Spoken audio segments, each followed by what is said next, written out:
এই যে হারাও সাক্ষী আছে ডাক দেন এই বাসার কুকুরটা বাইন্দা ফেলে দিই আমি। মাংস বিক্রির উদ্দেশ্যে কুকুর পালনের অভিযোগ পাওয়া গেছে মাইশা বেগমের নামে।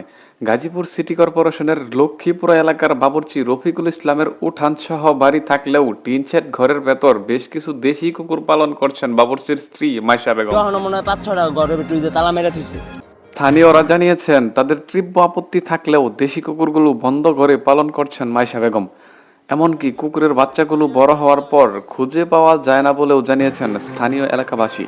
এটা হলো পানি জাত, আপনি এটি বন্দি করে পালবেন কি? এটি খোলা মেলায় দিবেন।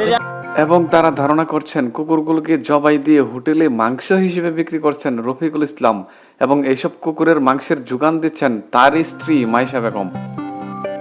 অভিযোগের ভিত্তিতে বাড়িটিতে ছুটে যান গাজীপুর সদর উপজেলা পানি সম্পদ কর্মকর্তা শাহিন মিয়া। তিনি জানান দেশি কুকুর বন্ধ করে আটকে পালন করার কোনো অনুমতি দেয়নি সরকার। পালন করতে হলে নিতে হবে লাইসেন্স। কুকুরের কিন্তু লালন পালন করতে হলে যে এরকম ফার্মিং সিস্টেম, ফার্মের রেজিস্ট্রেশন নিতে হবে, লাইসেন্স। তিনি আরো বলেন অভিযুক্তরা আসলেও কুকুরের মাংস হোটেলে বিক্রি করে কি না তা এখনো নিশ্চিত নয়। জানতে হলে করতে হবে তদন্ত। মাংস ইয়া করে সাপ্লাই দেয়, এটা কতটুকু সত্য মিথ্যা আসলে আরো সময়ের প্রয়োজন, আরো অনুসন্ধানের প্রয়োজন।